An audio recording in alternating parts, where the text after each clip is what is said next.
কোনো বিধান আসলে, আল্লাহর কোনো আইন তার সামনে আসলে সেটা মানবো কি মানবো না এমন কথা বলার তার সুযোগ নাই, মানতেই তাকে হবে। আওয়াজ করে বলেন ঠিক কি না?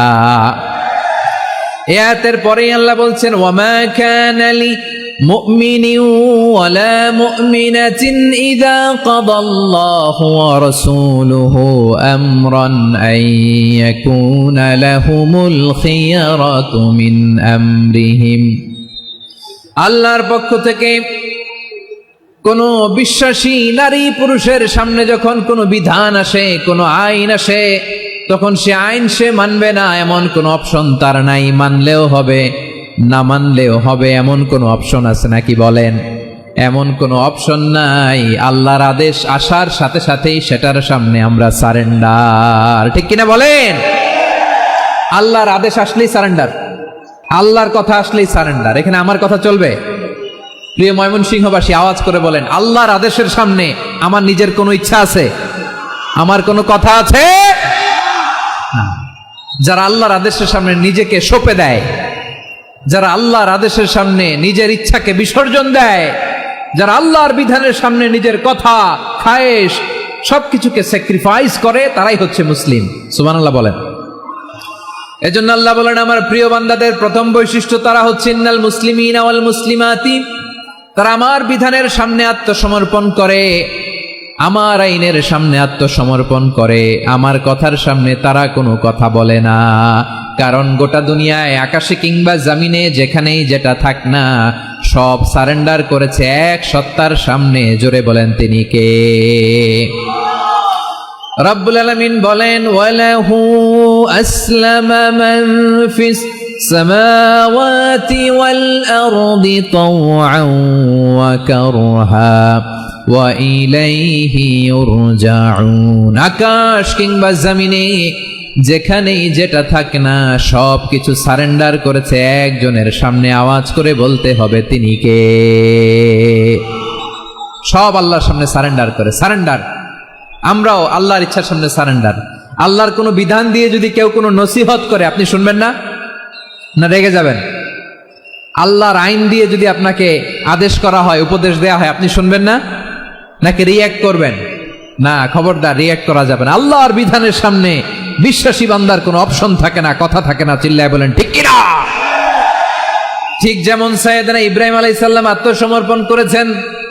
আল্লাহ তাআলা বলেন, ইয ক্বালা লাহু রাব্বুহু আসলিম ক্বালা আসলামতু লিরাব্বিল আলামিন। যখন আল্লাহ সাইয়েদনা ইব্রাহিম আলাইহিস সালামকে বললেন, ও ইব্রাহিম, ইসলাম ধর্ম গ্রহণ করো, আত্মসমর্পণ করো, সারেন্ডার করো, আল্লাহর খালিল ইব্রাহিম আলাইহিস সালাম কোনো কথা চিন্তা না করে, ডানে বায়ে না তাকিয়ে, কোনো কিছু না ভেবে মুহূর্তেই বলে, আসলামতু লিরাব্বিল আলামিন। গোটা বিশ্বের রব আল্লাহর সামনে আমি ইসলাম ধর্ম গ্রহণ করলাম, সারেন্ডার করলাম। সুবহানাল্লাহ বলেন। আল্লাহ বলতে দেরি, সারেন্ডার করতে দেরি নাই। এভাবে নিজেকে আল্লাহর সামনে সঁপে দিতে হবে। আবার সাইয়েদনা ইউসুফ আলাইহিস সালাম বললেন, তাওয়াফফানি মুসলিমান ওয়া আলহিকনি বিস-সালিহিন। ও আল্লাহ, মুসলিম হিসেবে তুমি আমাকে মৃত্যু দাও, আর নেককারদের সাথে তুমি একত্রিত হওয়ার তৌফিক দাও। তাহলে আত্মসমর্পণকারী হিসেবে আমরা বাঁচতেও চাই, মরতেও চাই। ঠিক কিনা বলেন? তাহলে 10টা বৈশিষ্ট্যের প্রথম বৈশিষ্ট্য হচ্ছে আমরা আল্লাহর সামনে সারেন্ডার করব। আল্লাহর আদেশের সামনে আমার কোনো অপশন নাই যে আমি এটা চয়েস করলেও পারি, না করলেও পারি, মানলেও পারি, না মানলেও পারি। এরকম অপশন, এখতিয়ার কি আল্লাহ আমাকে দিয়েছে? না। সারেন্ডার। আল্লাহ তুমি যা বলেছো, আমান্না, আমান্না, আতা'না, আমান্না, আসলামনা। আল্লাহ মেনে নিলাম, শুনলাম, পালন করলাম। এটাই হচ্ছে মুসলিমের বৈশিষ্ট্য। আমার প্রিয় ময়মনসিংহের ভাইয়েরা, এই দুনিয়াতে সব নবীরা মুসলিম ছিলেন। সব নবীরা সাইয়েদনা ইব্রাহিম আলাইহিস সালামের মতো, ইউসুফ আলাইহিস সালামের মতো আল্লাহর আদেশের সামনে আত্মসমর্পণ করেছে। আল্লাহর সামনে নিজেকে সঁপে দিলেই সম্মান, আল্লাহর সামনে আত্মসমর্পণ করলেই ইজ্জত। ইসলামকে রেখে দিয়ে অন্য কোথাও ইজ্জত খুঁজলে আমাদেরকে বেইজ্জতি করে ছাড়বেন কে? এজন্য ওমর ফারুক রাদিয়াল্লাহু তাআলা আনহু বলতেন, নাহনু কওমুন আ'আজ্জানাল্লাহু বিল ইসলাম ফাইন বিতাগাইনাল ইজ্জাতা বিগাইরিহি আযাল্লানাল্লাহ। আমরা এমন জাতি, যে জাতিকে আল্লাহ তাআলা ইসলামের মাধ্যমে সম্মানিত করেছেন, ইসলাম ছাড়া অন্য কোথাও যদি আমরা সম্মান খুঁজি, আমাদেরকে বেইজ্জত করবেন কে? আমাদের সম্মান ইসলামে। ইসলাম সময়ের অপরিহার্য বাস্তবতা, অপরিহার্য বাস্তবতা। স্যামুয়েল হ্যান্টিংটন একটা বই লিখে গোটা বিশ্ব কাঁপিয়েছেন, দ্য ক্ল্যাশেস অফ সিভিলাইজেশন, সভ্যতার সংঘাত। এই পৃথিবীতে অনেক সভ্যতার উত্থান হয়েছে, পতন হয়েছে। প্রিয় ময়মনসিংহবাসী, আমার কথা শুনতেছেন? হ্যাঁ, শুনতেছেন? দেখি আওয়াজ করে পড়েন তো, লিল্লাহে তাকবীর। সবাই পড়েননি? এত লক্ষ মানুষ তাকবীর দিলে এই আওয়াজ হয়? আমি বিশ্বাস করি না। সবাই পড়েন নাই। সবাই গলা ছেড়ে দিয়ে আওয়াজ করে পড়ুন তো, লিল্লাহে তাকবীর, লিল্লাহে তাকবীর, লিল্লাহে তাকবীর। দ্য ক্ল্যাশেস অফ সিভিলাইজেশন, সভ্যতার সংঘাত। স্যামুয়েল হ্যান্টিংটন একটা বই লিখে গোটা বিশ্ব কাঁপিয়েছেন। বিভিন্ন সভ্যতার উত্থান এই পৃথিবীতে ঘটেছে, আবার পতন হয়েছে। এই পৃথিবীতে এসেছে আর্য সভ্যতা, বৈদিক সভ্যতা, মেসোপটেমীয় সভ্যতা, মহেঞ্জোদারো সভ্যতা, সিন্ধু সভ্যতা, অনেক সভ্যতা। এখন চলতেছে পাশ্চাত্যের ডোমিনেশন, তারা এখন সুপার পাওয়ার। স্যামুয়েল হ্যান্টিংটন বলে, এক সভ্যতা, এক সুপার পাওয়ার বেশি দিন প্রভাব খাটাতে পারে না। এই পাশ্চাত্যের এই সভ্যতারও একদিন কবর রচিত হবে, এটাও একদিন নিচে নামতে বাধ্য হবে। এরপরে এমন এক সভ্যতা দাঁড়াবে, যে সভ্যতার পতাকার মধ্যে থাকবে লেখা লা ইলাহা ইল্লাল্লাহ। ওই সভ্যতার পতন পৃথিবীর কেউ করতে পারবে না। চিল্লায় বলেন ঠিক কিনা? সেটাই হচ্ছে ইসলাম। নাহনু কওমুন আ'আজ্জানাল্লাহু বিল ইসলাম। আমরা এমন জাতি, যে জাতিকে ইসলাম দিয়ে সম্মানিত করেছে কে? ফাইন বিতাগাইনাল ইজ্জাতা বিগাইরিহি আযাল্লানাল্লাহ। ইসলাম ছাড়া অন্য কোথাও যদি আমরা সম্মান তালাশ করি, আমাদেরকে আল্লাহ তাআলা অপমানিত করে ছাড়বেন। একটু জিকির করেন, সুবহানাল্লাহ, আলহামদুলিল্লাহ, লা ইলাহা ইল্লাল্লাহ, সুবহানাল্লাহ, আলহামদুলিল্লাহ, লা ইলাহা ইল্লাল্লাহ, সুবহানাল্লাহ, আলহামদুলিল্লাহ, লা ইলাহা ইল্লাল্লাহ। সবাই পড়ুন, সুবহানাল্লাহ, আলহামদুলিল্লাহ, লা ইলাহা ইল্লাল্লাহ। আল্লাহ নামের জিকির করবে যারা, আল্লাহর কাছে প্রিয় তারা। আল্লাহর কাছে প্রিয় যারা, জান্নাতে প্রবেশ করবে তারা। জোড়ে লা ইলাহা ইল্লাল্লাহ, লা ইলাহা ইল্লাল্লাহ, জোড়ে লা ইলাহা ইল্লাল্লাহ, লা ইলাহা ইল্লাল্লাহ, লা ইলাহা ইল্লাল্লাহ, লা ইলাহা ইল্লাল্লাহ, লা ইলাহা ইল্লাল্লাহ, লা ইলাহা ইল্লাল্লাহ, মুহাম্মাদুর রাসূলুল্লাহ সাল্লাল্লাহু আলাইহি ওয়াসাল্লাম। ইসলাম, ইসলাম ছাড়া অন্য কিছু আমরা মানি না, মানবো না। চিল্লায় বলতে হবে ঠিক কিনা? ইসলাম বিরোধী কোনো মতবাদ আমরা মানবো না। চিল্লায় বলেন ঠিক কিনা? ইসলাম আছে, ইসলাম থাকবে। যারা ইসলামকে মাটির নিচে গেড়ে ফেলতে চায়, ওরা জানে না ইসলামের ধর্ম কি। ইসলাম চারা বীজের মতো, ইসলামকে জমিনের ভিতরে গেড়ে দিতে চাইলে এটা শাখা প্রশাখা নিয়ে আসমানের দিকে, উপরের দিকে উঠে যায়। চিল্লায় বলেন ঠিক কিনা? এজন্য আল্লাহর হাবিব বলেন, 6টি মৌলিক কর্মসূচির সারমর্ম হলো ইসলাম। আওয়াজ করে বলেন তো কয়টি? হাদিসে জিবরিলে সাইয়েদনা জিবরিল আলাইহিস সালাম বিশ্বনবীকে বললেন, ও নবী আপনি বলেন তো ইসলাম কি? ইয়া মুহাম্মদ আখবিরনি আনিল ইসলাম। ইসলাম কারে বলে আপনি বলেন।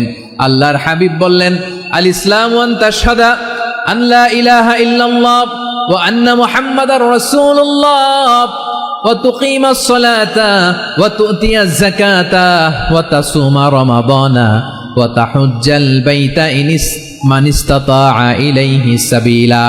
আল্লাহর হাবিব ফরমান, 6টি মৌলিক কর্মসূচির সারমর্ম হলো ইসলাম।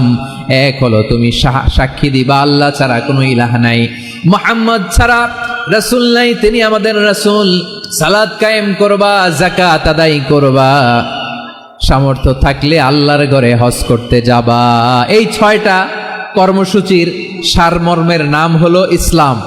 ময়মনসিংহবাসী আওয়াজ করে বলেন, এই 6টা কর্মসূচির সারমর্মের নাম কি? তাহলে ইসলাম কারে বলে বুঝতে পারছেন? তাহলে 10 নম্বরের 1 নম্বর আমরা বুঝে ফেলছি, ইন্নাল মুসলিমিনা ওয়াল মুসলিমাতি।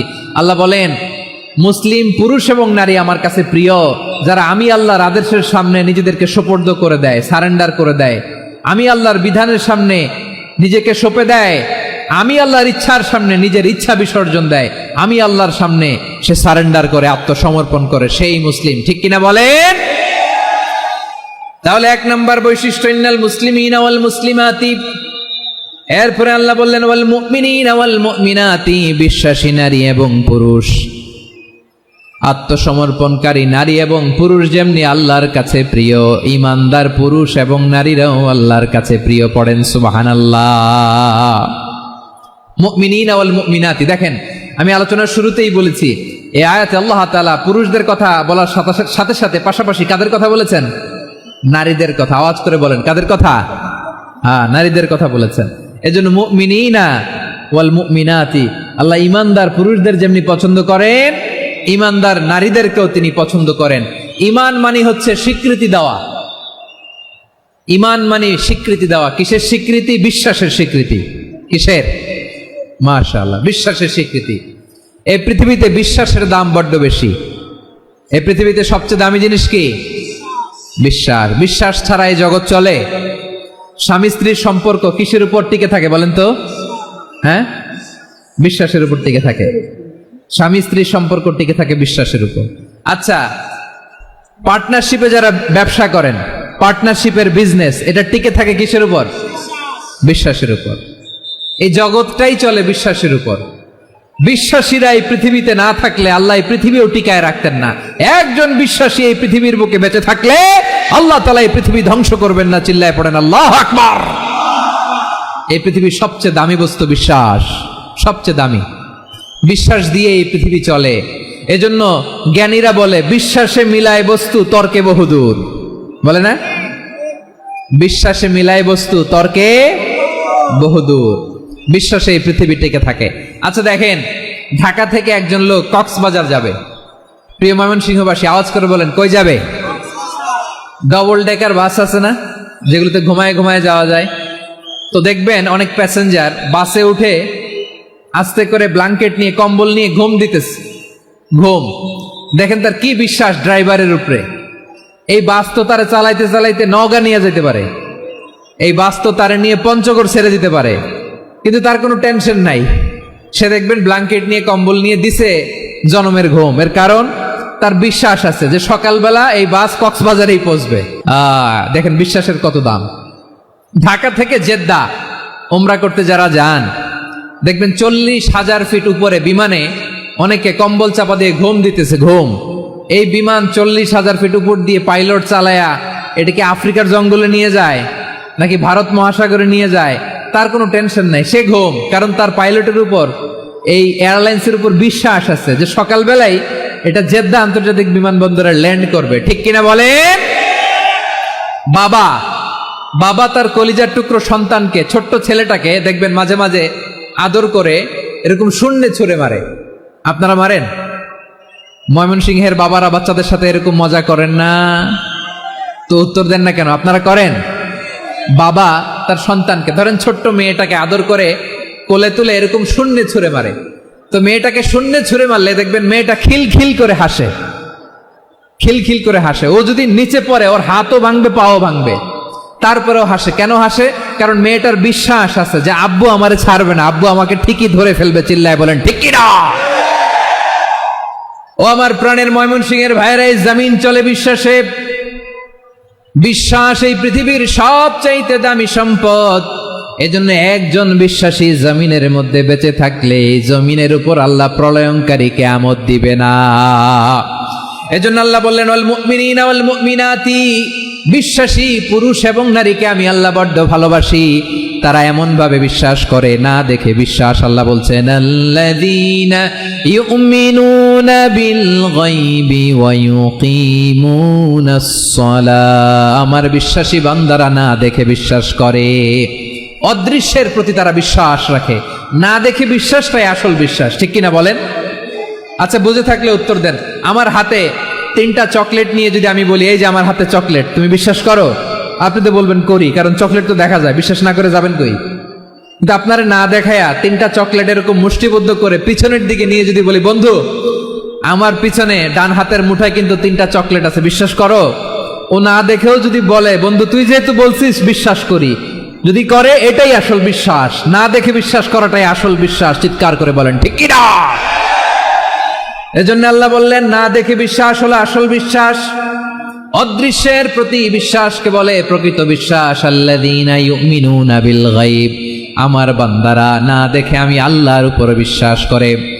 এবার বিশ্বনবী বললেন 6টি মৌলিক কর্মসূচির সারমর্মের নাম যেমনি হলো ইসলাম, ঠিক তেমনি 6টি মৌলিক বিষয়ের উপর ঈমান আনার নাম হলো বিশ্বাস। সুবহানাল্লাহ বলেন। 6টা মৌলিক বিষয়ের উপর যদি আপনি বিশ্বাস রাখেন এটা হচ্ছে ঈমান। সেটা কি? সাইয়েদনা জিবরাইল বললেন ইয়া মুহাম্মদ আখবিরনি মাল ঈমান, ঈমান কারে বলে বলো। আল্লাহর নবী বললেন আন তুমিনা বিল্লাহ, আল্লাহর উপর ঈমান আনবা। কার উপর? আল্লাহ নামটা আপনাদের ভাল লাগে? আল্লাহর জিকির যে করছেন কেমন লাগে? সবাই মিলে গলা ছেড়ে আল্লাহরে ডাক দেন তো, বলেন আল্লাহ। আরো জোরে আল্লাহ। প্রাণ খুলে একসাথে ইয়া আল্লাহ। আল্লাহ নাম যতই জপি ততই মধুর লাগে, নামে এত মধু থাকে কে জানি তো আগে। আল্লাহ নাম যতই জপি, ও নাম জপে প্রিয়তম, ও নামে জপে মজনু সম, ওই নামে পাপিয়া গাহে হৃদয় গোলাপে বাগে। আল্লাহ নাম যতই জপি। সুবহানাল্লাহ বলেন। আল্লাহর নাম এত মধুমাখা নাম, এত জাদুমাখা নাম, সব নবীরা এই নামের জিকির করেছেন, সব আল্লাহর ওলিরা এই নামটি জপেছেন। এজন্য এই নাম জপলে হৃদয় শান্ত করে দেয় কে? এজন্য আওয়াজ করে আল্লাহরে আবারও ডেকে বলেন ইয়া আল্লাহ। বিশ্বনবী বললেন ঈমান মানে আন তুমিনা বিল্লাহ, আল্লাহর উপর ঈমান আনবা, ওয়া মালাইকাতিহি, ফেরেশতাদের উপর ঈমান আনবা, ওয়া কুতুবিহি, আল্লাহর পাঠানো কিতাবের উপর ঈমান আনবা, ওয়া রুসুলিহি, রাসূলের উপর ঈমান আনবা, ওয়াল ইয়াউমিল আখিরি, শেষ বিচারের প্রতি ঈমান আনবা, ওয়া তুমিনা বিল কদরি খাইরিহি ওয়া শাররিহি, আল্লাহর দেয়া তাকদীরের উপর ঈমান আনবা। ঠিক কিনা বলেন? তাহলে এই 6টা মৌলিক বিষয়ের উপর বিশ্বাসকে বলে ঈমান। আল্লাহ ওই ঈমানদারদেরকে পছন্দ করে যাদের ঈমান এরকম মজবুত। আল্লাহ বললেন ওয়াল মুমিনিনা ওয়াল মুমিনাতি, ঈমানদার পুরুষ এবং নারীরাও আমার কাছে বড্ড প্রিয়। তাহলে আমার প্রিয় ভাইরা, ইসলাম যেমনি বুঝেছেন সারেন্ডার, ঈমান মানে হচ্ছে বিশ্বাস, বিশ্বাসের স্বীকৃতি। এই বিশ্বাস না থাকলে ওই মানুষের কোনো দাম নাই। ঈমান ছাড়া নেক আমলের কোনো দাম নাই। ঈমান হলো সংখ্যার মতো, নেক আমল হলো শূন্যের মতো। বুঝে থাকলে উত্তর দেন, ঈমান কিসের মতো? কথা বলে না, বুঝে নাই বোধহয়। ঈমান কিসের মতো? সংখ্যা। আর নেক আমল শূন্য। আচ্ছা, আপনি ঈমান আনেন না, ঈমান ছাড়া খালি নেক আমল, তাহাজ্জুদ, নামাজ, রোজা, জিকির, আজকার, এক এক ইবাদতের কারণে খালি শূন্য পাইতেছেন। শূন্য পেতে পেতে পেতে পেতে হাজারটা শূন্য। এটার কোনো দাম আছে? কথা কয় না, দাম আছে। কিন্তু আপনি ঈমান আনার পর একটা সংখ্যা পেয়ে গেলেন, 1। এবার নেক আমল করলেই একের পাশে শূন্য বসে গেলে কত হয়? 10। এবার আবার দান করলেন, আরেকটা শূন্য পাইছেন, কত হইছে? এবার আল্লাহর কোরআনের তেলাওয়াত করলেন, আরেক শূন্য, কত হইছে? এবার জিকির করলেন, আরেক শূন্য, কত হইছে? আবার ভালো কাজ করলেন, আরেক শূন্য, কত হইছে? এখন যত সৎকর্ম নেক আমল করেন, শূন্য যত বাড়ে, এটার দাম আছে না নাই? এজন্য আমার প্রিয় ভাইয়েরা, ঈমানের দাম সবচেয়ে বেশি। ঈমান হলো সফলতার মাপকাঠি। টাকা যার বেশি সে সফল নয়, এই সমাজে দাপট যার বেশি সে সফল নয়, এই সমাজে খ্যাতি যার বেশি সে সফল নয়, যার হৃদয় ঈমান আছে, বিশ্বাস আছে, সেই সফল। ঠিক কিনা? এজন্য রব্বুল আলামিন বলেন, কদ আফলাহাল মুমিনুনাল্লাযীনা হুম ফি সলাতিহিম খাশিউন। সফল হয়েছে তারা, ঈমান এনেছে যারা। আমার প্রিয় ভাইয়েরা, এই ঈমান হলো সফলতার মাপকাঠি, এই ঈমান হলো বিজয়ের পূর্ব শর্ত। ইসলামের বিজয় আমরা বাংলাদেশে চাই কি চাই না? আওয়াজ করে বলেন।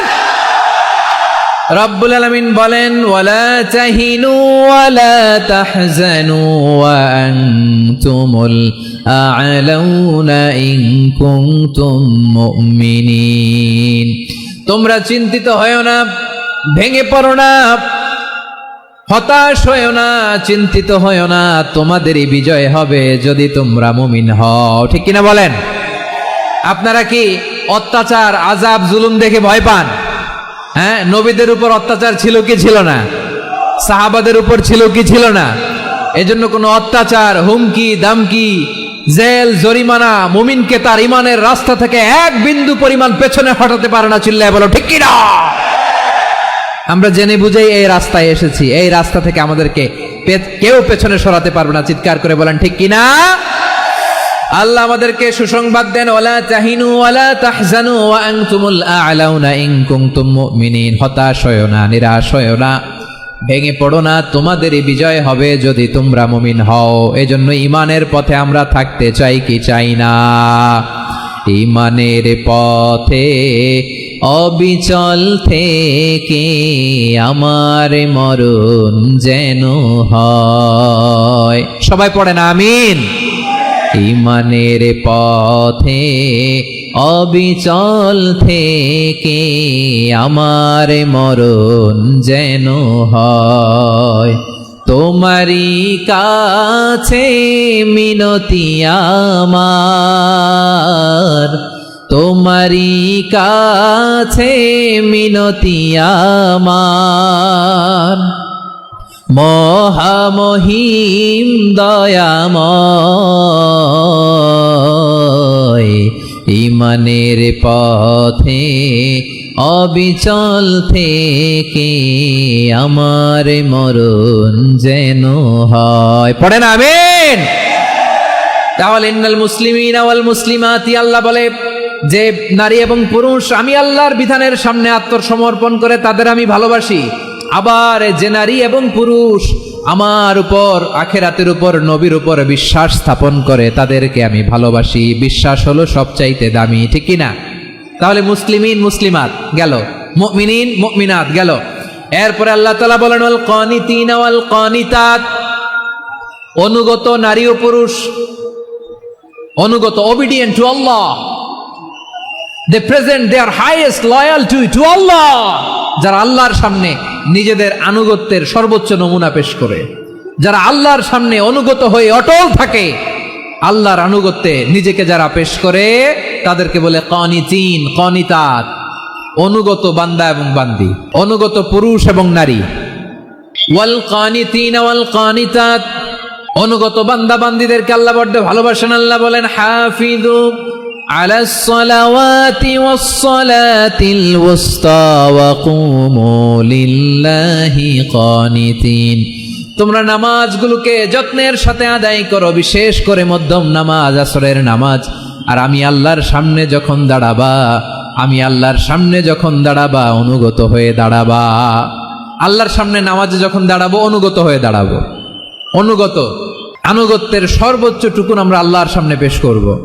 কেমন করে নিজের আনুগত্য প্রকাশ করতে হয় প্রিয় ভাইয়ের, আসুন বিষ্ণু ঈসা ইসলামের জীবনী থেকে দেখি। আল্লাহর হাবিব রাহমাতাল লিল আলামিন কেমন করে তিনি আল্লাহর সামনে আনুগত্য পেশ করতেন। আম্মা জানা আয়েশা রাদিয়াল্লাহু তাআলা আনহা বলেন, কানা ইয়াকুমু মিনাল লাইলি হাত্তা তাতাফাত্তারা কাদামা।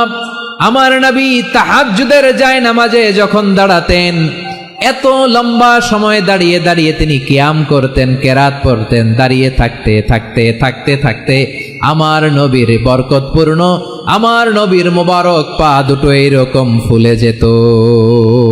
আমার নবীর পা গুলো ফুলে যেত দাঁড়িয়ে থাকতে থাকতে। বিষ্ণু ইসলামের পা ফুলে যেত। আম্মা জান আয়েশা এটা খেয়াল করতেন। খেয়াল করে বলতেন, ইয়া রাসূলুল্লাহ কদ গফারাল্লাহু লাকা মা তাকদ্দামা মিন যামবিকা ওয়া মা তাআখার। ও নবী, নিজের দেহের উপর কেন এত কষ্ট দেন? কেন রাত জেগে এরকম তাহাজ্জুদের জায়নামাজে দাঁড়িয়ে থাকতে থাকতে পা দুটো আপনার ফুলে যায়? কেন কষ্ট করেন? আল্লাহ কি বলে নাই, ও নবী আপনার আগের গুনাহ মাফ, পরের গুনাহ মাফ? আসলে বিশ্ব নবীর কোনো গুনাহই নাই। নবীরা মাসুম হয়, নিষ্পাপ হয়। তারপরে বিশ্ব নবীর মর্যাদা স্ট্যাটাস বোঝানোর জন্য আল্লাহ বলেন, নবী আপনার আগের পরের সব গুনাহ আমি আল্লাহ মাফ করে দিলাম। আম্মা জানা এসে বলে, না নবী, আগের গুনাহ মাফ, পরের গুনাহ মাফ, আপনি মাসুম নিষ্পাপ, তারপরেও তাহাজ্জুদের জায়নামাজে কেন এত কষ্ট করেন? বিশ্বনবী জবাবে বলেন, আফালা উহিব্বু আন আকুনা আবেদান শাকুরা। ও আয়েশা, আমি কি শুকরগুজার বান্দা হব না? আমি কি শুকরগুজার হব না? আল্লাহ আমার সব মাফ করে দিছে, ঠিক আছে, আমার গুনাহ নাই, ঠিক আছে, কিন্তু আল্লাহর নাজ নেয়ামত ছাড়া তো এক মুহূর্ত আমার পক্ষে বেঁচে থাকা সম্ভব না। সে আল্লাহর নেয়ামতের শুকরিয়া হিসাবে আমার কি শুকরগুজার হওয়া উচিত না? আফালা উহিব্বু আন আকুনা আবদান শাকুরা। আমি কি শুকরগুজার বান্দা হব না? ও আমার ভাইয়েরা, বিশ্বনবী ঠিক এমন ভাবে আনুগত্যের নমুনা দেখাতেন। এখানেই শেষ নয়, আম্মা জানা এসে বলেন, তাহাজ্জুদের জায়নামাজে দাঁড়িয়ে থাকতে থাকতে ফালাম ইয়াজাল ইয়াবকি হাত্তা বাল্লা লিহিয়াতাহু। আমার নবী কেরাত পড়তে পড়তে কাঁদতে কাঁদতে দাড়ি বেয়ে বেয়ে ওনার পানি ঝরতো। আর এক জায়গায় এসেছে হাত্তা বাল্লা হাজারাহু, নবীর জামা ভিজে যেত চোখের পানিতে। অন্য বর্ণনায় এসেছে হাত্তা বাল্লাল আরদা, সিজদায় লুটিয়ে পড়ে যখন বিশ্বনবী কান্না করতেন, বিশ্বনবীর চোখের পানি দিয়ে জমিন ভিজিয়ে যেত, জমিন ভিজিয়ে দিতেন। কি আনুগত্য, কি আনুগত্য! এরপরে নামাজ শেষে দোয়ার মধ্যে বিশ্বনবী বলতেন, আল্লাহুম্মা ইন্নী আবদুক, ও আমার আল্লাহ, আমি আপনার দাস। ওয়াবনু আবদিক, দাসের ঘরের দাস। ওয়াবনু আমাতিক, দাসীর ঘরের দাস। সুবহানাল্লাহ, কি বিনয়! দোয়াতে বলতেন, আল্লাহ আমি আপনার দাস। দাসের ঘরের দাস মানে আমার বাবা আব্দুল্লাহ আপনার দাস। দাসীর ঘরের দাস মানে আমার মা আমিনা আপনার দাস। সুবহানাল্লাহ। নাসিয়াতি বিয়াদিক, আমার মাথার চুলের ঝুঁটি আপনার হাতের মুঠোয়, আপনি যেখানে টানেন ওইখানে আমি যেতে বাধ্য। আপনি আমার চুল ধরে ডানে টান দিলে আমি ডানে যাই, বায়ে টান দিলে আমি বায়ে যাই। আমার কোনো ক্ষমতা নাই, সব ক্ষমতা আপনার। দেখেন, যেই নবীর কোনো গুনাহ নাই, উনি দোয়ার সময় বলতেন, আল্লাহ আমি আপনার দাস, দাসের ঘরের দাস, দাসীর ঘরের দাস। আমার মাথার চুলের ঝুঁটি আপনার হাতের কবজার ভেতরে, এদিকে টান দিলে আমি এদিকে যেতে বাধ্য, ওদিকে টান দিলে ওদিকে যেতে বাধ্য। যেই নবীর কোনো গুনাহ নাই, নামাজে দাঁড়িয়ে থাকতে থাকতে পা ফুলায় ফেলতেন। যেই নবী নিষ্পাপ, কোনো গুনাহ নাই, কাঁদতে কাঁদতে দাড়ি ভিজায় ফেলতেন, জামা ভিজায় ফেলতেন, সিজদায় পরে জমিন ভিজায় ফেলতেন। পড়েন সুবহানাল্লাহ। তাহলে আমাদেরকে কেমন অনুগত হওয়া উচিত? আমাদের তো গুনাহ নাই নাকি? বিশ্বনবীর যেমনি গুনাহ নাই, আমাদের তো গুনাহ নাই না? গুনাহ টুনা আছে আপনাদের? নিষ্পাপ, বেগুনা, মাসুম, জান্নাত থেকে পালায় আসছি। জান্নাত থেকে পালায় আসছেন এরকম কে আছেন দেখি তো? আছে এরকম কেউ? আছে? নাই। আমরা সবাই পাপী, আমাদের পাপের কোনো শেষ নাই। আওয়াজ করে বলেন ঠিক কিনা? তাহলে আসুন আমরাও বিশ্বনবীর মতো অনুগত হই, অনুগত হয়ে আল্লাহর কাছে চাই। এই যে আল কানিতিনা ওয়াল কানিতাতি, মানে অনুগত বান্দা এবং বান্দি। আমরা দোয়ায় কুনুত পড়ি না? কুনুত কোন নামাজে? কোন নামাজে? বিতরের নামাজে কি দোয়া পড়ি? দোয়ায়ে কুনুত। এই কুনুত থেকে ওয়াল কানিতিনা ওয়াল কানিতাত, তাফসীর বুঝে নেন। কুনুত থেকে কানিতিনা ওয়াল কানিতাত। তাহলে দোয়ায়ে কুনুত হচ্ছে বিনীত হয়ে, অনুগত হয়ে আল্লাহর কাছে চাওয়া। আমরা তখন দাঁড়িয়ে বলি, আল্লাহুম্মা ইয়্যাকা না'বুদু ওয়া লাকা নুসাল্লি ওয়া নাসজুদ ওয়া ইলাইকা নাসআ ওয়া নাহফিদ নারজু রাহমাতাকা ওয়া নাখশা আযাবাকা ইন্না আযাবাকাল জিদ্দা বিল কুফফারি মুলহিক। আল্লাহ আপনার কাছে চাই, আপনার কাছে প্রার্থনা করি, আপনার আযাবকে ভয় করি, আপনি ছাড়া আমাদের বাঁচাবার কেউ নাই। কুনুতের মধ্যে আমরা এই দোয়া করি কি করি না? অনুগত হয়ে এই দোয়া করি। যারা রমজানের শেষ দশকে মক্কা শরীফে থেকেছেন, তারা শেখ আব্দুর রহমান সুদাইসের কুনুত পেয়েছেন। যারা পেয়েছেন অথবা কেউ টিভিতে ভিডিওতে দেখেছেন, শেখ আব্দুর রহমান সুদাইস 27-এর আলোচনায় 45 মিনিট থেকে 1 ঘন্টা দোয়ায় কুনুত পড়ে। কতক্ষণ? আল্লাহুম্মা হদিনা ফিমান হাদাইত ওয়া আফিনা ফিমান আফাইত ওয়া তাওয়াল্লানা ফিমান তাওয়াল্লাইত ওয়া বারিক লানা ফিমা আ'তাইত ওয়া কিনা ওয়াসরিফ আন্না বিরহমাতিকা শাররা মা কাদাইত ফাইন্নাকা তাকদি বিল হাক্কি ওয়া লা ইয়াকদা আলাইক। এমন ভাবে হেরেম শরীফে মক্কায় শায়েখ আব্দুর রহমান আস-সুদাইস দাঁড়িয়ে হাত তুলে লক্ষ লক্ষ উমরা পালনকারীদেরকে নিয়ে এক মুনাজাত ধরে কাঁদতে কাঁদতে মানুষ বেহুশ হয়ে যায়। দোয়ার কথা শুনে গায়ের লোম খাড়া হয়ে যায়, হৃদয় বিগলিত হয়ে যায়, চোখ দিয়ে দার দার করে পানি নামতে থাকে। 27 রাতে মক্কায় শায়েখ আব্দুর রহমান আস-সুদাইসের দোয়ায় কুনুত যদি শুনেন, অনুগত হয়ে আল্লাহর কাছে চাওয়াকে বলে কুনুত। আল্লাহ বলেন আল কানিতিনা ওয়াল কানিতাতি, অনুগত বান্দাদেরকে আমি পছন্দ করি। আমার 3 নাম্বার পছন্দনীয় বান্দা হলো অনুগত নারী ও পুরুষ। সুবহানাল্লাহ পড়েন। তাহলে 10টার মধ্যে 3টা চলে গেল, কয়টা? তাহলে 1 নম্বরে আমরা আল্লাহর কাছে